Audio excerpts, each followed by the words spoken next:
I've watched your Secret History of Silicon Valley lecture dozens of times. I assigned it for my class at the Harris School of Public Policy at U Chicago. Uh, and if you're watching, you know what I'm talking about. Make sure you search for it on YouTube and watch it yourself.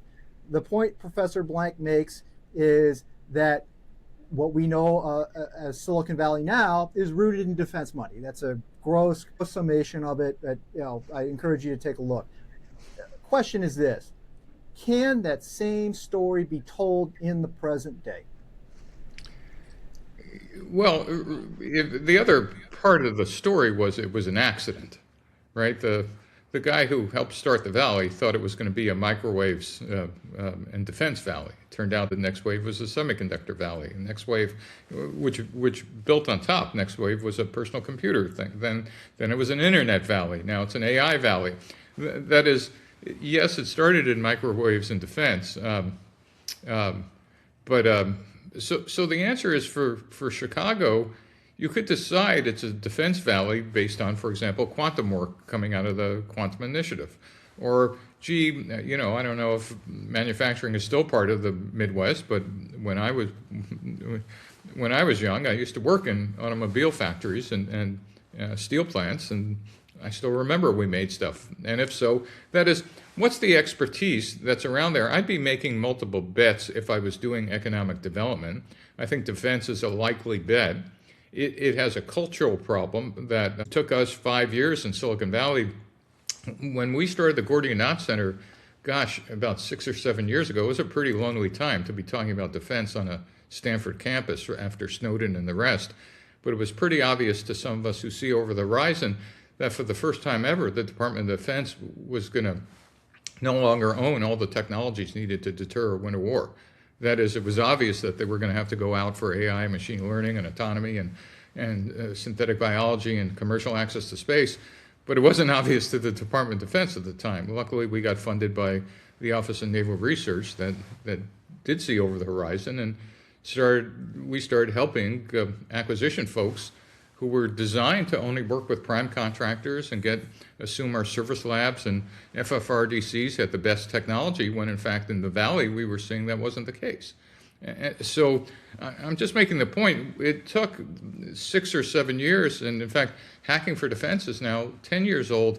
We had armed guards at the door when we first started the classes on Stanford. Now what happened in the last 5 years, which hasn't happened in Chicago, which you guys are trying to start, is that, yeah, nice, we were talking about this, great, the DOW was kind of listening, but then venture capital firms formed solely focused on funding defense startups. Shield Capital, Raj Shah, who was the second head of the Defense Innovation Unit, and others have spun up, other VCs, A16Z and whatever, has said, hey, we can make money on this.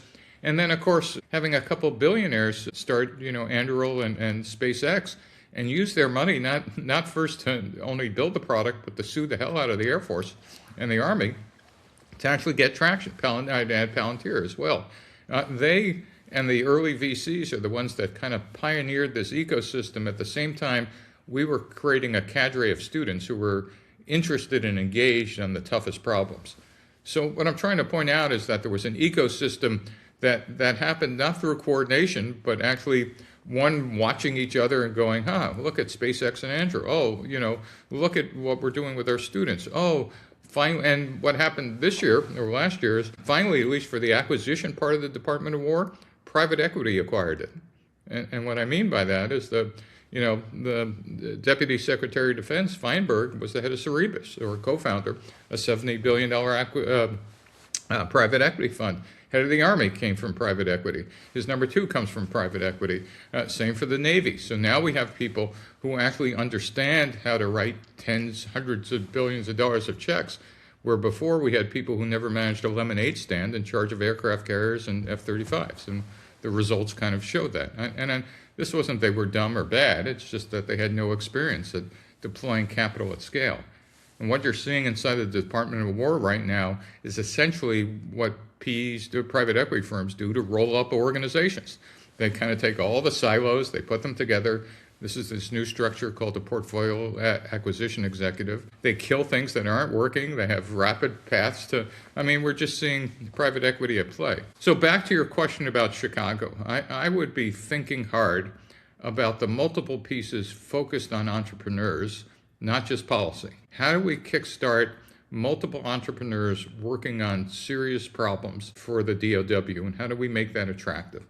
And to be honest, while I teach in the policy side of Stanford as well as the engineering side, the real traction is when you start teaching engineering students how to get engaged, because all of a sudden they're building things that are tangible that could be demoed and deployed, literally now. Policy is important, but delivery matters.